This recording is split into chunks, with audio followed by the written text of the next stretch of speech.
Queridos, retornando aqui à questão, quando nós lemos então o enquadramento pós-estruturalista da teoria da comunicação, o que é que isso significa? Significa que a teoria da comunicação, ela será enquadrada sob um ponto de vista ou uma visão pós-estruturalista. É isso que o autor quer dizer. Não é isso que vocês entendem? Já quando dizemos o enquadramento da teoria da comunicação pós-estruturalista, nós percebemos que o termo pós-estruturalista agora está ligado à comunicação, né? Então, o que é que nós podemos deduzir? Que é a comunicação, agora, nesse momento, que será analisada sob uma visão pós-estruturalista. Vocês concordam? É um raciocínio simples e é a conclusão que vocês chegariam na hora dessa prova facilmente. Aqui nós estamos analisando exatamente para percebermos a lógica do que vocês intuitivamente perceberiam. Vamos então agora analisar a correção gramatical, né? O que ele pede é a correção gramatical. E a correção gramatical está preservada? A gente percebeu que a relação semântica não está preservada, mas a correção gramatical, vocês notaram algum erro gramatical? O fato de nós termos transferido esse termo de lugar originou algum erro na gramática, um erro de gramática? Não originou. Na verdade, ele tem um sentido diferente, mas as frases aqui estão corretas gramaticalmente. Não ficou nenhum verbo sem concordar com o sujeito, alguma coisa estranha por aí, algum predicado estranho, esquisito. Não, está tudo ok. Qual é a conclusão, então, que nós chegamos? Que a relação semântica não foi preservada nesse caso, mas o deslocamento do termo não provocou nenhum erro gramatical no texto. Nós vamos colocar, então, um F, falsa, então. Essa é a opçãozinha entre os parênteses que nós tivemos lá na hora da prova. Aí, na hora que você marca o F, você tem certeza, você sente que é falsa essa opção. Aí você vai analisar o que é que tem na sequência ali exigida. Automaticamente você descarta as opções A e B. Você vai ficar atento agora às outras opções, C, D e E, e vai prestar atenção se a próxima opçãozinha que você for corrigir vai ser verdadeiro ou falso. Se for falso, você... é a D. Né? Se for verdadeiro, aí você vai ter que analisar mais um pouquinho. Vamos, então, continuar. Preserva-se a correção gramatical e a coerência, mas alteram-se as relações semânticas do texto, ao substituir o que por aqui. Então, lembre-se, você está analisando aqui 3 aspectos: a correção gramatical, a coerência, se elas serão preservadas, ou preservam-se, né?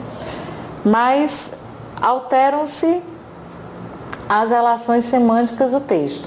Então, se a correção gramatical e a coerência forem preservados, estiverem ok, mas você perceber que houve uma mudança de sentido, ok. Agora, se qualquer um desses termos, se você perceber que o erro está, na hora que você faz essa substituição de o que por aqui, está errado gramaticalmente, você não vai nem perder tempo analisando as outras. Já está falsa a opção. Então, nós temos que visualizar essas oportunidades.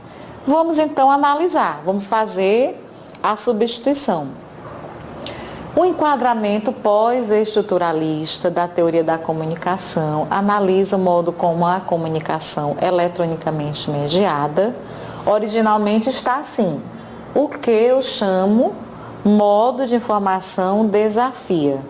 Aí ele pede para você substituir por aqui. Enquadramento pós-estruturalista, teoria da comunicação, analisa o modo como a comunicação eletronicamente mediada, a que eu chamo modo de informação desafio. Olhe bem para essa substituição que você faz mentalmente na hora da sua prova.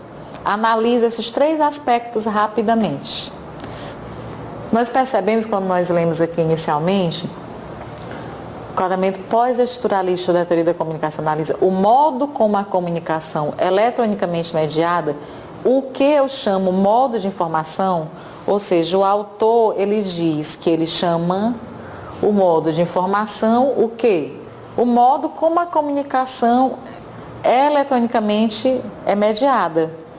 Ele diz, eu estou dizendo que eu chamo isso modo de informação. Então, é por isso que eu digo, mesmo que você não saiba regras, por que esse o que ou esse a que está certo? Você que está lendo o texto, você que conhece a sua língua, sabe que este texto ele está coerente, porque você entende na hora que você está lendo que o modo como a comunicação eletricamente mediada, o que eu chamo, esse o que se refere ao modo como a comunicação eletricamente mediada. Você vê que isso é coerente, que você entende e que gramaticalmente a sua intuição diz que está correto. E de fato está, não tem nada estranho nesse texto, nada que pareça aos seus ouvidos como algo errado. E é isso que esse feeling, esse sentimento que você tem que desenvolver. Muito bem, aí você chega à conclusão, não, esse é coerente, eu não estou vendo erro nenhum, aparentemente, mas a relação semântica muda, essa mensagem, o que eu entendo do texto muda quando eu troco? Veja novamente. O enquadramento pós-estruturalista da teoria da comunicação analisa o modo como a comunicação eletronicamente mediada, a que eu chamo modo de informação. Então, esse A, feminino, diz respeito a algo que é feminino, e o O masculino. Então, você percebe que o O é o modo de comunicação, mas esse A já não se refere aqui ao modo, ele se refere à comunicação. Então, na hora que você faz essa substituição, há naturalmente uma mudança na mensagem, uma mudança na relação semântica. Então, a relação semântica, ela aqui não é preservada, mas a correção gramatical e a coerência sim. Então, você analisaria sim dessa forma, com grande probabilidade. Mas eu estou aqui para explicar para vocês, um pouquinho de forma mais ampliada, por que gramaticalmente, por exemplo, está correto. Vamos então passear mais um pouquinho pela questão para nós entendermos. Por exemplo, o que é quando você analisa que o modo como a comunicação é eletronicamente mediada, o que eu chamo de informação, o que é esse O e o que é esse que? O que é este que, o que é este O, olhe bem para eles. Este que, meninos, nada mais é do que o nosso querido pronome relativo que aparece com muita frequência e que tem como antecessor a palavra O, que se refere à expressão, o modo como a comunicação ela é tecnicamente mediada, este O. E o que é este O? Qual é a classe aqui gramatical que ele assume? Na verdade, este O é um pronome demonstrativo, equivalente ao pronome demonstrativo aquele neste caso. É mesmo? É. Vocês lembram que nós já comentamos sobre o que, assumindo a função de pronome relativo? Quando vamos só aqui lembrar, o pronome relativo, ele é um elemento de coesão. Por que eu digo isso para vocês? Quando eu falo assim, comprei uma peça, ponto. A peça é valiosa, ponto. O que é que este que, o pronome de relativo, faz com essas duas orações? Ele faz com que um dos termos da oração não se repita. Ele liga essas duas orações. Nós dizemos simplesmente, comprei uma peça que é valiosa. Eu torno desnecessário, então, a repetição da palavra peça. E origino aqui duas orações ligadas entre si pelo que. Então, o que é um elemento coesivo, é um elemento que liga, elemento de coesão. E nós aprendemos que o que, quando se refere a pessoas e a coisas, ele pode ser substituído por o qual, a qual, os quais e as quais, não é isso? A peça, comprei a peça, a qual é valiosa. Ok? Então, nós percebemos isso. Em relação ao que nós já aprendemos isso. Agora, nesse caso aqui, é uma outra situação do uso do pronome relativo. Nós percebemos que no caso do pronome relativo, comprei a peça que é valiosa, o pronome relativo ele sempre se refere ao termo antecedente. No caso, a peça, ali na oração. Tanto que o que, pronome relativo, ele sempre inicia uma nova oração. No caso, essa outra oração seria uma oração adjetiva, ele seria o sujeito da nova oração. Porque ele estaria substituindo, retomando um termo da oração anterior, né, da peça. Ok? Aqui, no caso, é uma outra situação. O pronome relativo, ele não tem uma coisa como antecedente, ou uma pessoa. Ele tem um pronome como antecedente, que é o pronome demonstrativo. Quando nós lemos aqui, o modo como a comunicação eletronicamente mediada, aquela, ou no caso aqui, aquele, que eu chamo modo de informação. Então nós percebemos que este O está se referindo ao modo e ele substitui o pronome demonstrativo àquele. Então, ele exerce a função de pronome demonstrativo. E o que de pronome relativo. Vamos ver um pouquinho mais de exemplos para nós entendermos melhor. O pronome relativo pode ter também como antecedente os pronomes demonstrativos o, a, os, as, que correspondem aos pronomes demonstrativos aqueles, aquela e aquilo. Aquilos não, né? Aquilo. Tira isso daqui. Como assim? Vejamos alguns exemplos. Por exemplo, dentre os atletas, selecionei os que mais se esforçaram. O que é que nós percebemos aqui? Que o os, aqui, substitui o pronome demonstrativo aqueles. Ele também é um pronome demonstrativo.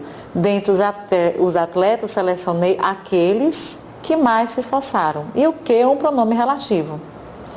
Quando está ansioso, ninguém compreende o que ele sente. Ou aquilo que ele sente. Nós não dizemos assim? Nós falamos assim? Ah, ninguém compreende o que ele sente. Pois agora você já sabe que este o que vocês falam é aquilo, é um pronome demonstrativo. E o que é um pronome relativo. Que esse exemplo se aplique exatamente a essa opção. Então, vamos perceber agora com clareza isso. Que quando nós substituímos o que por aquele, além do o lá ser um pronome demonstrativo, o a também é um pronome demonstrativo. Equivalente ao pronome aquela. E refere-se à expressão a comunicação eletronicamente mediada. Quando nós lemos aqui, o enquadramento posturalista da teoria da comunicação analisa o modo como a comunicação eletronicamente mediada, aquela que eu chamo modo de informação, desafia, etc. Portanto, o que é que nós concluímos agora? Que a correção gramatical, ela está correta. Quando nós fizemos essa alteração, ficou tudo bem, gramaticalmente falando. E não é porque, viu, meninos, porque o a é um pronome demonstrativo e o o também. É porque gramaticalmente está ok. Mesmo que tivesse assumido aí outras funções. Ok? Vocês entenderam corretamente isso? E a coerência, vocês perceberam que nós entendemos bem o texto. Então, estão devidamente preservadas.